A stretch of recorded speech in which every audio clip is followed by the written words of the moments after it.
अस्सलाम वालेकुम, welcome back to another travel blog with Hijab Adnan. कैसे हैं आप लोग सब? उम्मीद है सब खैरियत से होंगे। तो जी, आप लोग को जैसे ब्लॉग स्टार्ट करने से पहले पता चल गया होगा कि आज का ब्लॉग किस चीज़ के बारे में, किस टॉपिक के ऊपर मैं डिस्कस करने जा रही हूँ, और उससे आप लोगों को काफ़ी आइडिया भी हो चुका होगा। मैं डिस्क्लोज भी कर देती हूँ। फाइनली मैं आई हूँ फैमिली के साथ विजिट वीज़ा पे पोर्चुगल लिस्बन। ठीक है, और क्यों आए हैं, किस लिए आए हैं, क्या रीज़न था आने का, ये चीज़ें आप लोग के साथ आज के टॉपिक में मैं अपना पर्सनल एक्सपीरियंस शेयर करने जा रही हूँ कि हमने अपना शेंजन वीज़ा अप्लाई करने का प्रोसेस कैसे किया। ठीक है, उम्मीद है मेरी इस वीडियो से काफ़ी लोगों को हेल्प मिलेगी। व्लॉग स्टार्ट करने से पहले चैनल को लाइक शेयर सब्सक्राइब करना मत भूलिएगा, और जो डॉक्यूमेंटेशन मैं आप लोग को बताने लगी हूँ उसको नोट डाउन कर लिएगा। तो चलते हैं, आज का ब्लॉग स्टार्ट करते हैं और मैं आप लोग को बताती हूँ कि शेंजन वीज़ा कैसे अप्लाई करना है।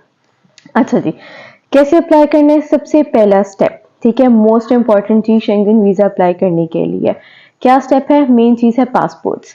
पासपोर्ट से में ये आता है आपके डॉक्यूमेंट्स में, बट मैं आप लोगों को पासपोर्ट से स्टार्टअप इसलिए ले रही हूँ बिकॉज बहुत से लोगों के क्वेश्चंस होते हैं कि जी पासपोर्ट हमारा 3 महीने रह गए एक्सपायर होने में, 4 महीने रह गए, तो हम अप्लाई कर सकते हैं कि नहीं कर सकते? लेस देन 6 मंथ्स है तो आप लोग उसको कोशिश करें कि रीन्यू करवा के ही, कोशिश नहीं बल्कि दैट्स कंपल्सरी कि आप लोग ने पासपोर्ट्स रीन्यू करवा के ही अप्लाई करना है। ठीक है, और सेकंड क्वेश्चन इसमें से ही निकलता है कि जी फ्रेश पासपोर्ट होगा तो क्या हम अप्लाई कर सकेंगे कि नहीं कर सकेंगे? बिल्कुल, आप लोग फ्रेश पासपोर्ट पे न्यू, ऑब्वियस बात है आप लोगों ने रीन्यू करवाया होगा तो फ्रेश पासपोर्ट पे आप लोग अप्लाई कर सकते हैं।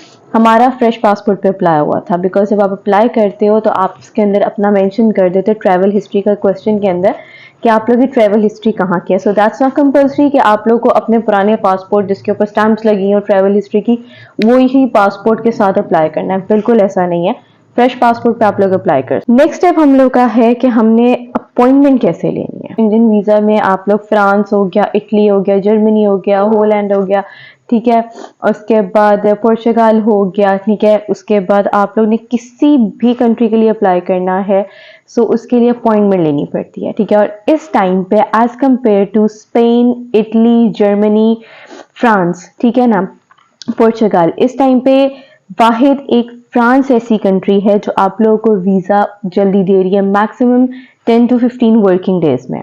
ठीक है, सो मेरी रिकमेंडेशन यही है, हम लोगों ने भी जब अप्लाई किया है as a family visit visa तो हम लोग ने फ्रांस के लिए अप्लाई किया है। ठीक है, हम लोग ने अपनी अपॉइंटमेंट कहाँ से की ली थी? हम लोग ने ली थी अमेरिकन एक्सप्रेस का ऑफिस है पंजाब असेंबली के पीछे लाहौर में। ठीक है, कराची में भी है, इस्लामाबाद में भी, आप लोग कहीं से भी ले सकते। और बिल्कुल कंपलसरी नहीं है कि जी अगर 4 लोग हैं, 5 लोग हैं फैमिली मेंबर्स तो सबका जाना कंपलसरी है। जैसे हम लोग 4 हैं, तैमूर, राहिल, मैं, अदनान, तो अदनान ऑफिस थे और मैं खुद गई थी पासपोर्ट्स लिए। हमने पहले अपने पासपोर्ट्स रीन्यू करवाए थे क्योंकि मेरा और तैमूर और राहिल का तो बना हुआ नहीं था, उनका बनवाया और मेरा रीन्यू होने वाला था। तो हमने अपने रीन्यू करवा के उसके बाद मैं अकेली गई थी, हम चारों के पासपोर्ट्स लेके अमेरिकन एक्सप्रेस। वहां गई, जाके उनको बोला कि जी मुझे फ्रांस के विजिट वीजा की अपॉइंटमेंट चाहिए। ठीक है, मोस्ट इंपॉर्टेंट क्वेश्चन है, यहाँ पे भी आता है, क्वेश्चन नहीं बल्कि आप लोग के लिए टिप है कि जब आप लोग अपॉइंटमेंट लेने के लिए जाएं, आप लोग जाएंगे अपने पासपोर्ट्स लेके। ठीक है, आपने कहना हमें फ्रांस के अपॉइंटमेंट चाहिए, तो फ्रांस की अपॉइंटमेंट के लिए वहां पे खड़े खड़े वो आपको बताएंगे, फॉर एग्जांपल वो आपको कहेंगे जी हमारे पास 14 अगस्त की अपॉइंटमेंट है सुबह 9:30 बजे की, तो आपने ऑन द स्पॉट उसको बोल देना है कि आप इसको बुक कर दें। बिकॉज मेरे से क्या गलती हुई थी, मुझे उसने बताया कि जी आपकी हमारे पास 24th की, आई गेस 24th की, कहती है आपकी 9:30 बजे की मेरे पास इस टाइम पे अपॉइंटमेंट आ रही है, आपने बुक करानी है। मैंने उसको बोला 1 सेकंड में कंफर्म कर लूँ। अंदर आप लोग फोन्स नहीं यूज कर सकते। मैं बाहर आई, मैंने अदनान को कॉल मिलाई, अदनान को कॉल मिला के मैंने बोला अदनान 24 की मिल रही है, 9:30 बजे की कर लूँ? कहते हैं कर लो। मैं वापस उसके पास गई, मैंने कहा 24 की 9:30 बजे की बुक कर दे। कहती सॉरी मैम वो बुक हो चुकी है, अब मेरे पास 25th की आ रही है और वो 10:30 बजे की आ रही है। सो बेसिकली इतना रश है और ज्यादा जो लोग हैं उनका फोकस फ्रांस है क्योंकि स्पेन, इटली, जर्मनी ये जो है ये टाइम टेकिंग है। ये आप लोग का जो रिप्लाई देते हैं वीजा का वो देते हैं विद इन 3 to 4 मंथ्स के अंदर। ठीक है, फ्रांस इस टाइम पे एक ऐसा वाहिद मुल्क है जो आप लोग को 10 to 15 वर्किंग डेज में रिप्लाई दे रहा है। ठीक है, तो इसीलिए अपॉइंटमेंट्स बिल्कुल ऐसे करके निकल जाती हैं, तो आप लोग को जब जैसे ही वो बताए कि जी ये वाली अपॉइंटमेंट अवेलेबल, आप लोगों ने फौरन बुक करवा लेनी। और सबसे पहला स्टेप आप लोगों का है अपॉइंटमेंट बुक करना, बिकॉज आप अपॉइंटमेंट बुक करोगे तो ही आप लोग आगे की प्रोसेस कर सकते हो। अब जैसे कि मैं 24 मार्च में गई थी अपॉइंटमेंट लेने के लिए, तो मुझे मिली थी जुलाई की अपॉइंटमेंट, ठीक है, 3 महीने बाद की। सो सेम सिनेरियो, अगर आप लोग जाते हैं अगस्त में जाते हैं अपॉइंटमेंट लेने के लिए, तो आप लोग को मिलेगी जाके अक्टूबर या नवंबर की। अब मे बी और रश बढ़ चुका हुआ था वेकेशंस की वजह से, तो मे बी आप लोगों को अक्टूबर नवंबर या नवंबर के एंड की मिले। So that depends on the situation, ठीक है। सो अपॉइंटमेंट मिलती है आप लोग को, ये तो कंफर्म है, आफ्टर 3 to 4 months की।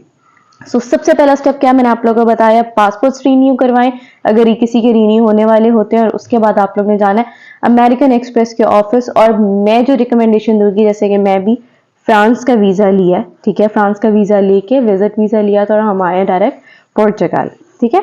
तो सबसे पहले चीज होगी आप लोग ने अमेरिकन एक्सप्रेस के ऑफिस आने, वहां से लेनी है अपॉइंटमेंट। नेक्स्ट स्टेप क्या है, अपॉइंटमेंट लेने के बाद आप, जैसे मैंने अभी बताया कि आप लोग को अपॉइंटमेंट मिलती है 3 से 3.5 4 महीने के बाद की। जब आप एक दफा अपॉइंटमेंट ले लेते हैं तो आपके पास आ जाता है बीच में टाइम ड्यूरेशन 3 से 4 महीने का। वो टाइम ड्यूरेशन आप लोग का वो टाइम है जिसके अंदर आप लोग ने तैयार करने हैं अपने डॉक्यूमेंट्स। डॉक्यूमेंट्स में क्या चीजें रिक्वायर्ड है, ठीक है, वो मैं अब आप लोगों के साथ शेयर करने जा रही हूँ। बहुत सिंपल डॉक्यूमेंट्स रिक्वायरमेंट है, ठीक है।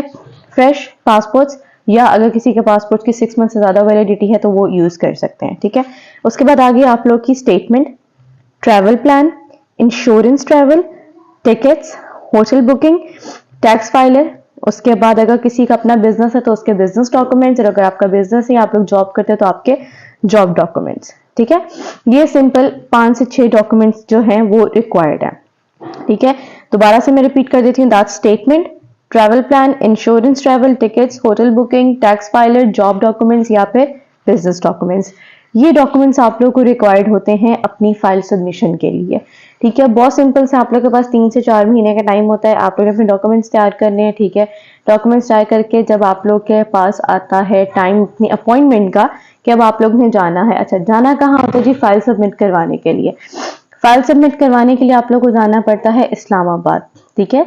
इस्लामाबाद में जो blue area, blue zone area है, वहां पे सारी एम्बेसीज हैं, वहां आपको जाना पड़ता है, ठीक है। आप लोग वहां जाते हैं, अपनी गाड़ी पे चले जाएं, टैक्सी पे चले जाएं, जिस मर्जी चीज पे चले जाएं, ठीक है। वहां आपको पार्किंग में वो लोग उतारते हैं, वहां से फिर आगे आपका वहां पे क्या होता है जी, मतलब वो एक नेक्स्ट ब्लॉग में आप लोगों को बताऊंगी कि वहां पे क्या क्या चीजें रिक्वायर्ड होती हैं, किस तरह से प्रोसेस है, आपने अंदर जाना है। और वहां पे बहुत से लोग बैठे हुए शेंटी लगाने वाले, सीधी बात करूं तो, ठीक है। तो वो मैं आप लोग को नेक्स्ट ब्लॉग में शेयर करूंगी कि आपने जब फाइल सबमिशन के लिए जाना है तो वहां पे किन किन चीजों का ध्यान रखना है, ठीक है। अब हम वापस आते हैं अपने डॉक्यूमेंट्स की तरफ। डॉक्यूमेंट्स आप लोग ने तैयार करके, ठीक है, अपने कंसल्टेंट के पास जाना है। मैंने जिस कंसल्टेंट से काम करवाया था, ठीक है, उनका नाम मैं भी डिस्क्लोज नहीं कर सकती। कमेंट्स में जो जिनके प्रोसेस पूरा हो जाए, किसी को कंसल्टेंट के उसकी रिक्वायरमेंट की जरूरत हो तो मुझे मैसेज कर दें, ठीक है, आप लोग को वहां पे रिप्लाई मिल जाएगा। और हमारा ये हुआ था कि हमने इसी तरह अपॉइंटमेंट ली जाके, उसके बाद अपने डॉक्यूमेंट्स रेडी किए थे, डॉक्यूमेंट्स रेडी करके हमने अपने कंसल्टेंट को दे दिए थे। उसने हमारी एक फाइल तैयार की थी, फाइल तैयार करके उन्होंने हमें हैंड ओवर की, और हम लोग की जिस दिन अपॉइंटमेंट थी हम लोग चले गए इस्लामाबाद। मेरे और अदनान के फिंगरप्रिंट्स हुए थे, ठीक है, फाइल सबमिट हुई थी, बच्चों के फिंगरप्रिंट्स नहीं थे, हम दोनों के फिंगरप्रिंट्स हुए थे, फाइल सबमिट करवाई थी और हम आ गए थे। ये जरूर मुझे याद है। इस फ्रांस का, जैसे मैंने आप लोगों को बताया कि फ्रांस 10 to 15 वर्किंग डेज में रिप्लाई करती है। हमारा रिप्लाई अल्लाह की तरफ से था, अल्लाह का शुक्र है। हम लोगों ने 10th को हाँ थर्सडे था, 10th of June, yes 10th of जून को हमारा वहां पे फाइल सबमिशन की डेट थी। 10th जून को हमने फाइल सबमिट करवाई थी, ठीक है, दैट वाज थर्सडे। और next Friday after 5 working days हमें कॉल आ गई थी कि जी आके अपने पासपोर्ट्स रिसीव करने। पासपोर्ट्स कहाँ से रिसीव करने हैं, मतलब हमें 5 दिन में जवाब आया था, माशाल्लाह अल्हम्दुलिल्लाह। पासपोर्ट्स कहाँ से रिसीव करने हैं, जहां से ली थी आप लोग ने अपॉइंटमेंट अमेरिकन एक्सप्रेस के ऑफिस से। पासपोर्ट्स आप लोग इस्लामाबाद में, आप लोग डिपॉजिट आप लोग इस्लामाबाद में करवाते हो, वीजा लग के जो भी रिस्पॉन्स होता है लग के जो है वो वापस आपका लाहौर आता है। जिसने कराची से सबमिट कराया उनका कराची आएगा, जिनका इस्लामाबाद से वो उनका इस्लामाबाद आएगा। अमेरिकन एक्सप्रेस के ऑफिस से जहां से आप अपॉइंटमेंट लेते हैं वहीं से आपने अपना, जब भी आपको कॉल आती है कि जाके पासपोर्ट रिसीव कर लें, ठीक है, वो कॉल पे बिल्कुल नहीं बताता कि जी वीजा लग गया कि नहीं लगा। एक्साइटमेंट में मैंने भी अदनान से पूछा था, उनसे पूछो वीजा लगा कि नहीं लगा, ये तो बता दें, लेकिन वो नहीं बताते बिकॉज एनवलप के अंदर पैक होता है, वो आपकी एक कॉन्फिडेंशियल चीज है, उनको अलाउ नहीं होता कि वो खोल के बता सकें। सो आपने खुद जाना है और जाके पासपोर्ट रिसीव करने का भी ऐसा कुछ नहीं है इशू के बच्चों को साथ जाना चाहिए। लेकिन हाँ, पासपोर्ट रिसीव करने के लिए अगर एज अ फैमिली आप लोग अप्लाई करें तो हस्बैंड वाइफ को, या अगर पेरेंट्स के साथ अप्लाई करें तो हस्बैंड वाइफ और पेरेंट्स जिन जिन के पासपोर्ट सबमिट करवाए थे बड़ों में, उन सबको जाना कंपलसरी है। मैं नहीं गई थी, अदनान गए थे रिसीव करने के लिए पासपोर्ट, तो उन्होंने मेरा पासपोर्ट अदनान को हैंड ओवर नहीं कर रहे थे। उन्होंने कहा था नहीं जैसे कॉन्फिडेंशियल है, तो रिसीविंग के टाइम पे जिन जिन के हैं बच्चों का इशू नहीं होता, वो पेरेंट्स को हैंड ओवर हो जाता है, लेकिन बड़ों में जिन जिन के पासपोर्ट है उनको खुद आना पड़ता है लेने के लिए। तो पासपोर्ट्स लेने के लिए बड़ों को सबको जाना पड़ेगा, जो जो अप्लाई कर रहे हैं, बच्चों का कंपल्सरी नहीं होता। तो जी ये सिंपल सा प्रोसेस है शेंगन वीजा अप्लाई करने का। ठीक है कि आप लोगों ने पहले अपॉइंटमेंट लेनी है, फिर आप लोगों के पास 4 महीने का टाइम है, डॉक्यूमेंट्स तैयार करें, कंसल्टेंट के थ्रू अपनी फाइल सबमिट वो तैयार करवाएं, हैंड ओवर लें फाइल का और जाके अपने फिंगरप्रिंट्स लेके इस्लामाबाद फ्रांस एम्बेसी में सबमिट करवा दें। फ्रांस को क्यों फोकस किया, क्यों? क्योंकि फ्रांस का ये रूल है, क्योंकि वो अपने जो है टाइम ड्यूरेशन उनका जो है वो 10 to 15 वर्किंग डेज का है, और उनका ये रूल है कि वो पासपोर्ट्स लोगों के जो हैं वो ज़्यादा देर के लिए नहीं रखते। स्पेन, इटली, जर्मनी, जैसे मैंने आपको बताया इस टाइम पे ये मेजर हैं जो 3 to 4 मंथ्स ले रहे हैं रिप्लाई करने में। सो इसीलिए फ्रांस की इस टाइम पे वीज़ा रेशो भी अच्छी जा रही है। मैं आप लोगों के सामने मिसाल हूँ, हम लोग ने अप्लाई किया था फ्रांस का वीज़ा और हम लोग डायरेक्ट आए पुर्तगाल। अब यहाँ पे एक क्वेश्चन अराइज होता है कि जी हम लोग ने लिया वीजा फ्रांस का था और आए हम पुर्तगाल है, ये कैसे हुआ? इसका जवाब मैं आप लोगों के साथ शेयर करूंगी नेक्स्ट ब्लॉग में कि ये बहुत से वहाँ पे जो होते हैं ट्रैवल एजेंट्स होते हैं, मतलब कुछ रिश्तेदार हो गए, कुछ इस तरह से लोग जो होते हैं वो डराते हैं कि नहीं जी आपका जहाँ का visa you have to travel there. ऐसा कुछ नहीं है, मैं आप लोगों के सामने हूँ। मैं फ्रांस का वीजा लेके पुर्तगाल आई हूँ। ठीक है, सो ये कैसे पॉसिबल है, इसके पीछे क्या कॉन्सेप्ट है, क्या क्राइटेरिया है इसका कि आप वीजा कहीं का लो, जर्मनी का ले लो, इटली का ले लो, स्पेन ले लो, ठीक है ना, कहीं का भी वीजा लेके जाओ आप किसी और कंट्री में सकते हो। कैसे जा सकते हो, इसके पीछे बहुत बड़ा एक रीजन है जो कि लोगों को नहीं पता होता। हमें भी नहीं पता था, हम भी कंफ्यूज हो गए थे, लेकिन जब हमने पता करवाया, इसकी डेप्थ में गए तो पता चला कि ये एक बहुत कॉमन सी चीज है। ठीक है, तो इसके बारे में डिस्कस होगा नेक्स्ट ब्लॉग। उम्मीद है आप लोगों को आज की वीडियो पसंद आई होगी और काफ़ी चीज़ें आप लोगों की क्लियर हो चुकी होंगी कि शेंगन वीज़ा अप्लाई कैसे करना है। मोस्ट इंपॉर्टेंट पहला स्टेप ही यही है कि काफ़ी लोग हमसे पूछ रहे थे कि जी आप लोग ने किस तरह किया, क्या प्रोसेस था, आप लोगों के साथ मैंने आज सारा शेयर कर दिया। स्टेप बाय स्टेप प्रोसेस को लेकर चलें तो बहुत आसान है, इधर से पूछ उधर से पूछ, बेशक इन्फॉर्मेशन आप सबकी लें लेकिन करें वो जो आप लोगों का मन करता है। और अपना एक्सपीरियंस मैंने इसलिए शेयर किया क्योंकि मैं आज आप लोगों के सामने पुर्तगाल बैठी हुई हूँ और इसी प्रोसेस के थ्रू, इसी स्टेप के थ्रू जो मैंने आप लोगों के साथ शेयर की है, इसी तरह सारे स्टेप्स करके हम लोग आए हैं। बहुत सब्र रख के, पेशेंस के साथ आप लोग ने ये काम करना है। It's a time taking process लेकिन बहुत इजी है, सिंपल प्रोसेस। तो जाते ब्लॉग एंड करते करते मैं ये बता दूं कि मैं आप लोग सोच रहे होंगे कि फ्रांस का वीजा लेके मैं पुर्तगाल क्यों आई हूँ। पुर्तगाल में इसलिए आई हूँ क्योंकि यहाँ पे इस टाइम पे जो है वो इमिग्रेशन ओपन है। पूरे शेंगन जोन में से इस टाइम पे पुर्तगाल है जो आप लोगों को इमिग्रेशन दे रही है विद इन 5 years। ठीक है, कैसे दे रही है, क्यों ये दे रही है और उसका क्या प्रोसेस है, ये स्टेप बाय स्टेप आप लोगों के साथ नेक्स्ट ब्लॉग्स में शेयर होगा।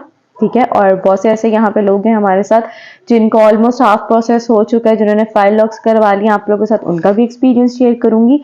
पहले आप लोग जाइए, जिन जिन के जो जो क्वेश्चंस थे कि जी कैसे प्रोसेस करना है, आप लोगों के लिए वीडियो तैयार हो गई, वीडियो देखें, अपने डॉक्यूमेंट्स रेडी करें और अप्लाई करें अपना शेंगन वीजा। इंशाल्लाह ताला अल्लाह ताला आप लोगों के लिए भी खैर रखेगा। मिलते हैं नेक्स्ट व्लॉग में। दोबारा जाते जाते आप लोगों से यही कहूंगी, अपनी दुआओं में याद रखिएगा, अपना सपोर्ट ऐसे ही देते रहिएगा और चैनल को लाइक शेयर सब्सक्राइब करिएगा। मिलेंगे नेक्स्ट व्लॉग में, बाय बाय।